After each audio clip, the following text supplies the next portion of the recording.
जय हिंद साथियों, नमस्कार। मैं पराशर मुनि आपका स्वागत करता हूं द नॉलेज बिहार में। और अभी जो है जिस टॉपिक पे हम डिस्कस करने वाले हैं वो संपूर्ण भारतीय और उन भारतवासियों के लिए जिनकी मानसिकता अभी भी यही है कि भारत एक ऐसा देश है जो आर्थिक रूप से उतना विकसित नहीं हुआ है। उनके मानसिकता के ऊपर कहीं ना कहीं एक ऐसा तमाचा जड़ने वाला है जो अभी भी वो पुरानी मानसिकता से बाहर नहीं निकल पाए। मेरा कहने का अर्थ यह है कि भारत अब उन देशों के लिस्ट से बाहर निकलता दिख रहा है जो विभिन्न देशों के सामने हाथ फैलाए खड़े होते हैं कि हमको आज भी कुछ न कुछ दान चाहिए। आज भारत उन देशों के लिस्ट में शामिल हो गया है जो दूसरे देशों में जाकर के इतने बड़े इन्वेस्टमेंट कर रहा है।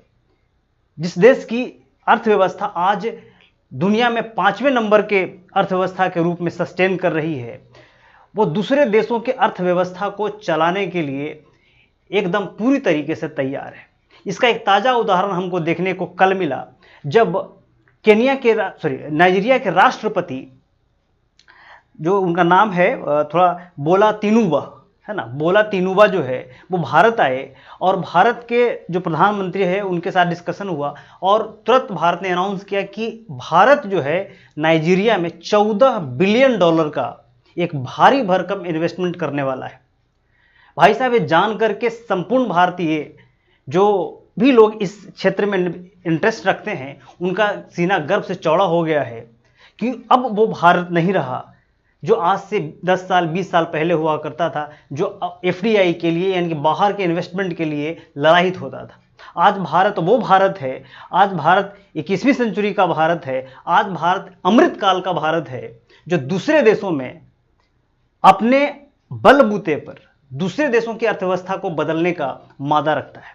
तो चलिए हम इसी को विस्तार से चर्चा करेंगे कि आखिर में नाइजीरिया में क्या ऐसा चीज है जिसको भारत जो है इतना बड़ा इन्वेस्टमेंट करके एक्सपाइट करना चाहता है, वहाँ से चीज़ों को लाना चाहता है।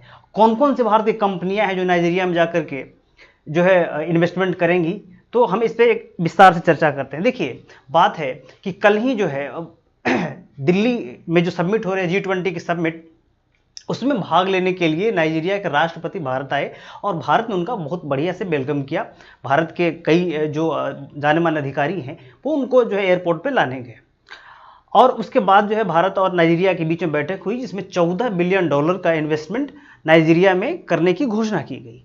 उसके बाद ये हुआ कि अब नाइजीरिया में है क्या, तो देखिए नाइजीरिया में रिसेंट में 2022 में जो है लिथियम के बहुत बड़े खान मिले हैं। वहाँ ऑयल रिजर्व बहुत बड़ा क्षेत्र है, मतलब तेल पेट्रोलियम रिजर्व का बहुत बड़ा क्षेत्र है, जिससे नाइजीरिया का लगभग 9.5% जो जीडीपी है उस पर डिपेंड करता है ऑयल रिजर्व पे। उसी प्रकार से स्टील का भंडार नाइजीरिया में बहुत बड़ा है। लेकिन बात आती है कि नाइजीरिया जो है, आप देखिए मैप पे देखिएगा, देखिए उसके पहले मैं ये बता दूं कि देखिए रिसेंट में बहुत सारे न्यूज़ में ये जो आर्टिकल छपा है, देखिए कि नाइजीरिया गेट्स $14 बिलियन इन्वेस्टमेंट। यहाँ पे देखिएगा कि इंडिया जो 14 billion investment commitment to Nigeria, तो मतलब पूरी तरीके से ये न्यूज़ में छाया हुआ है। ठीक है, अब देखिए आप देख सकते हैं कि ये जो है एक नाइजीरिया अफ्रीकन कंट्री है। यहाँ पे देखिए कि ये जो नाइजीरिया देख रहे हैं कि आप, ये अफ्रीकन कंट्री है और ये अपना प्यारा भारत है यहाँ। तो यहाँ से इन्वेस्टमेंट यहाँ जाएगा, समझ गए, यहाँ से यहाँ जाएगा।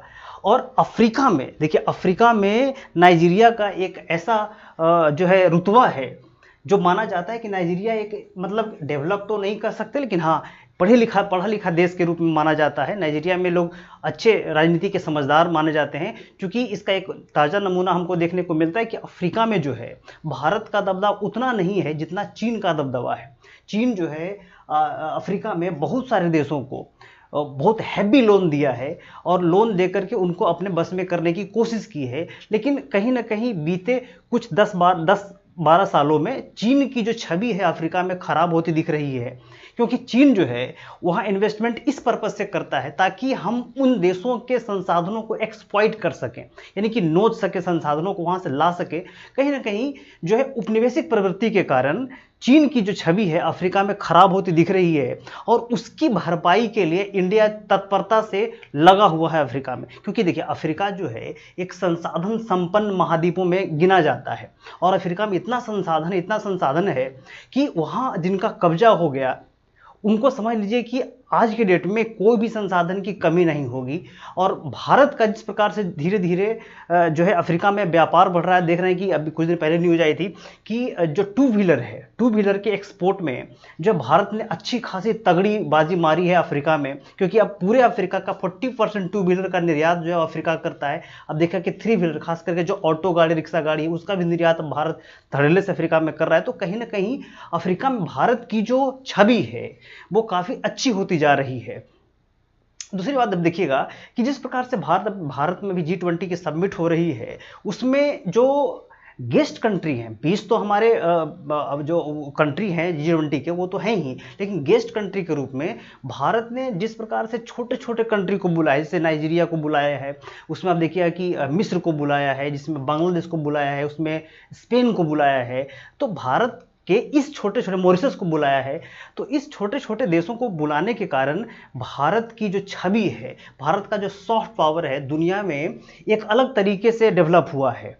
उसी का परिणाम है कि अफ्रीकन कंट्री जो है भारत पर थोड़ा सा ज़्यादा विश्वास मतलब कि करते हैं। और ख़ास करके भारत का जो बार बार रहा है एक चीज़ और कि जो है ग्लोबल साउथ का जो नेता है, कि नेता के रूप में भारत उभरता हुआ इसलिए दिख रहा है ताकि इन देशों का प्रतिनिधित्व वो कहीं यूएनओ में करता है, बड़े बड़े मंचों पे करता है। और उम्मीद की जा रही है कि G20 की जो समिट 2023 में भारत में हो रही है, उसमें भारत का ये कह सकते हैं कि एक बहुत बड़ा ये रहेगा, मतलब कि एक कार्य रहेगा कि जिसमें G20 में G20+1 कर दिया जाए, यानी कि 21 कर दिया जाए। क्योंकि अब समय आ गया है कि भारत जो है ये पुरजोर कोशिश करे कि अफ्रीका यूनियन को भी, यानी कि अफ्रीकन यूनियन को भी G20 में शामिल कर दिया जाए, क्योंकि वो भी अफ्रीका के पूरे जो देश हैं वो भी जो है मिल करके एक अच्छे खासे अर्थव्यवस्था का प्रतिनिधित्व करते हैं। तो भारत को चाहिए कि अगर अपने स्टेचर को, अपने रुतबा को और भी फैलाना है और भी बढ़ाना है, जो कि भारत हर मंचों से कहता है कि हम ग्लोबल साउथ के रूप में, ग्लोबल साउथ के लीडर के रूप में हम उभरना चाहते हैं, हम नेता हैं। क्योंकि देखिए यहाँ पे दो लोगों की जो दो देशों का वर्चस्व है। एक चीन भी चाहता है कि हम ग्लोबल साउथ के रूप में नेता के रूप में उभरे, और भारत भी चाहता है, लेकिन भारत का थोड़ा सा वर्चस्व ज़्यादा है। इसलिए ज़्यादा है क्योंकि भारत जो है इन छोटे छोटे विकासशील देश या अल्प विकसित देश है उनको भी साथ लेकर चलना चाहता है। और भारत की थोड़ी सी मंशा जो है अन्य देशों के लिए एक मतलब सॉफ्ट कॉर्नर के रूप में है, तो भारत के लिए सिचुएशन आसान हो जाता है। अब आइए देखते हैं कि आखिर में जो नाइजीरिया है उसमें देखिए, अब ये जो है G20 समिट में नाइजीरिया के जो राष्ट्रपति हैं बोला तिनुबा, वो भारत आए और इनका बहुत अच्छे से स्वागत किया गया। और ये जो है इसका प्रतीक माना जाता है कि जो है भारत का इन्वेस्टमेंट वहाँ जाएगा। अब देखिए इन्वेस्टमेंट जाएगा कहाँ, तो भारत का इन्वेस्टमेंट जो है 2-3 क्षेत्रों में है। एक तो ऑयल के क्षेत्र में है, ऑयल के क्षेत्र में रिलायंस है हमारा, तो रिलायंस की कंपनी जाएगी, वहाँ लगभग $8 बिलियन का इन्वेस्टमेंट होगा। दूसरी बात आप देख सकते हो कि जो एक और कंपनी है उनका नाम है जिंदल स्टील। जिंदल स्टील जो है स्टील के क्षेत्र में $3 बिलियन का इन्वेस्टमेंट करेगा नाइजीरिया में जाकर के। और एक और है हिंदुजा ग्रुप जो है वहाँ ऑटो के निर्माण में भी अच्छा खासा इन्वेस्टमेंट करने वाला, लगभग $700 मिलियन इन्वेस्टमेंट करने वाला है नाइजीरिया में। अब बात आती है कि नाइजीरिया में जो तेल है ना, जो तेल है उसको क्या निकाल करके, नहीं, जो कच्चा क्रूड ऑयल है उसको निकाल करके अब भारत में लाया जाएगा तो नहीं। देखिए नाइजीरिया में क्या है कि वहाँ तेल तो है, लेकिन नाइजीरिया से आप देख सकते हो कि यहाँ से तेल लेकर के इंडिया में आना थोड़ा सा ज़्यादा ये हो जाता है, महंगा पड़ जाता है, दूर पड़ जाता है। तो देखिए 2021 तक जो है इंडिया नाइजीरिया से तेल लेता था, है ना, बहुत अधिक मात्रा में तेल लेता था नाइजीरिया से। लेकिन क्या हुआ कि 2021 के बाद जो रूस और यूक्रेन के बीच में जो कन्फ्लिक्ट हुआ, तो रूस जो है भारत को सस्ते तेल बेचने लगा। इसके कारण जो है नाइजीरिया से इंडिया का तेल का जो आयात है वो कट हो गया। लेकिन अभी जो है जो इन्वेस्टमेंट जा रही है नाइजीरिया में, इसमें क्या देखा जा रहा है कि भारत जो है नाइजीरिया से तेल नहीं लाएगा, भारत जो है नाइजीरिया में जो है तेल का उत्पादन करके उसको रिफाइन करेगा। नाइजीरिया में, और रिफाइन करके तेल जो है इन्हीं क्षेत्रों में यानी कि अफ्रीका में ही बेचेगा। इससे दो चीज़ें हैं, भारत के जो है मतलब भारत की जो कंपनी है वह इन्वेस्ट करेगी तो भारत सरकार को भी इसको फायदा होगा, भारतीय कंपनी को फायदा होगा, और नाइजीरिया में ही रोजगार जनरेट होंगे, रोजगार उत्पन्न होगा, वहाँ के लोगों को रोजगार मिलेगा और नाइजीरिया के सरकार को भी फायदा होगा। तो इस तरीके से नाइजीरिया में इन्वेस्टमेंट जा रहा है। दूसरी तरफ जो स्टील है, तो नाइजीरिया में बहुत मात्रा में स्टील के जो है कारखाने हैं, तो वहाँ से भी जो है आप देख सकते हैं कि स्टील का या तो निर्यात हो या फिर स्टील उत्पादन करके वहीं बेचा जाए। तो ये तो आगे का काम है कि सरकार किस रूप में या फिर एक कंपनी जो किस रूप में वहाँ पे काज करती है। लेकिन एक बात तो सही है कि नाइजीरिया में इतना बड़ा इन्वेस्टमेंट अफ्रीका के और देशों के लिए एक बहुत बड़ा सबक होगा, एक बहुत बड़ा कह सकते हैं कि मतलब ये भारत के प्रति एक अच्छा मैसेज, एक ऐसा मैसेज जाएगा जिसमें और भी इन्वेस्टमेंट भारत से अन्य देशों में जा सकता है, क्योंकि अफ्रीका जो है एक बहुत बड़ा साधन संपन्न देश है। थोड़ा सा नाइजीरिया के बारे में बता दूं कि नाइजीरिया की जो कहानी है, जो सभ्यता है, जो इतिहास है, बहुत पुराना है, लगभग 9000 साल पुराना है। और नाइजीरिया का जो नाम है, यहाँ पे नाइजर नदी गुजरती है, तो नाइजर नदी के कारण नाइजीरिया का नाम नाइजर नदी गुजरने के कारण इसका नाम नाइजीरिया पड़ा है। और आप देखेंगे जब भूगोल में आप पढ़े होंगे तो ये पूरा का पूरा इलाका जो है ब्रिटिश काल में, चूंकि नाइजीरिया पर ब्रिटिश का कब्जा हुआ करता था, तो इस पूरा का पूरा जो इलाका है ये 4 कोस्ट का मतलब होता है कि किनारा, तो कोस्टल इलाके में यहाँ से लेकर के यहाँ तक 4 कोस्ट नाम से जाना जाता था। उन कोस्टों में कहा जाता है कि Grain Coast, Slave Coast, Gold Coast, और एक होता था जो है Gold Coast, Slave Coast, Grain Coast, और एक और होता आइवरी कोस्ट। तो इन चारों क्षेत्रों में 4 कोस्ट हुआ करते थे। ये ज्योग्राफी में कभी पढ़ना है तो मैंने आपको इसलिए बता दिया कि यहाँ पे 4 कोस्ट हैं यहाँ, ठीक है।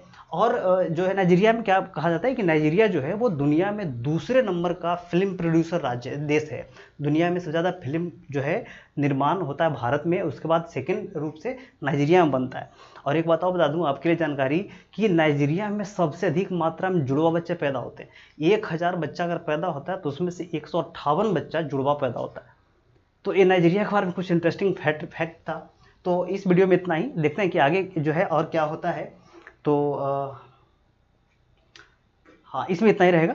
आगे जो है जैसे कोई डेवलपमेंट होगा तो हम आपको आगाह करते रहेंगे, बताते रहेंगे। तब तक के लिए आप जो है ये देखिए, आप लोग एक बात नहीं करते, आप चैनल सब्सक्राइब नहीं करते और ना लाइक करते हो भाई।